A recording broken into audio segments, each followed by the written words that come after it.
Presiden Bapak Joko Widodo dan Menteri Koordinator Bidang Kemaritiman dan Investasi Bapak Luhut Binsar Panjaitan merasa terkejut dan mungkin kurang siap untuk melaksanakan kebijakan tersebut.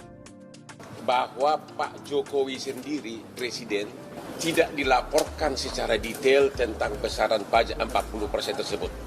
Ternyata kemarin kita putuskan ditunda, kita evaluasi, dan kemudian judicial review ke MK. Jika Presiden dan Menteri Koordinator Bidang Kemaritiman dan Investasi bisa merasa terkejut, apalagi para UMKM. Mereka merasa khawatir kemungkinan besar bisa mengalami kehancuran atau kebangkrutan. Dalam meningkatkan ekonomi desa, perlu adanya kebijakan yang tidak terburu-buru dalam menaikkan tarif pajak. Hal ini untuk memberikan kesempatan kepada wirausaha untuk tumbuh dan berkembang terlebih dahulu. Selain itu, pemerintah desa juga membutuhkan pendampingan dan mitra usaha yang memiliki jaringan pemasaran dengan standar kualitas seperti packaging dan desain produk yang baik. Sebagai wirausaha profesional, diperlukan sistem dan pengembangan sumber daya manusia melalui pelatihan dan pendampingan.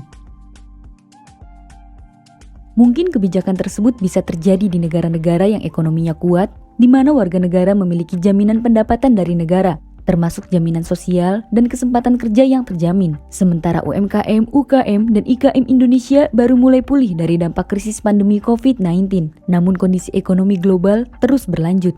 Dengan tambahan kebijakan baru dari pemerintah yang menerapkan tarif pajak sebesar 40-75%, dampaknya sangat merugikan bagi banyak industri rumahan seperti UMKM, UKM, dan IKM. Banyak dari mereka yang mungkin mengalami kebangkrutan, dan dampaknya angka pengangguran akan semakin meningkat.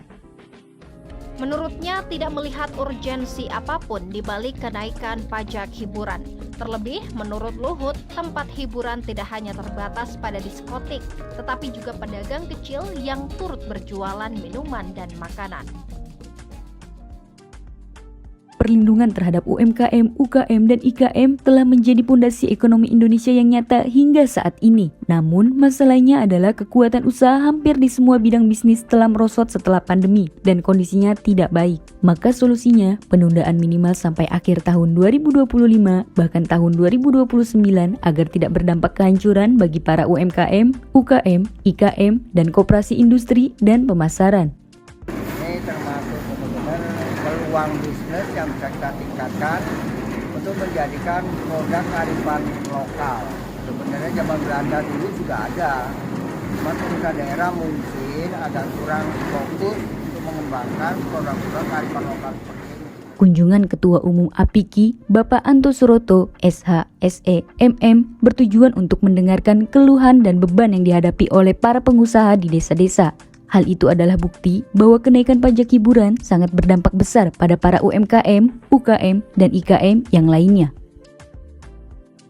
Dengan memberikan perlindungan yang nyata dan mengutamakan kepentingan para UMKM, kita dapat membangun fondasi ekonomi yang kuat dan berkelanjutan untuk masa depan Indonesia yang lebih baik.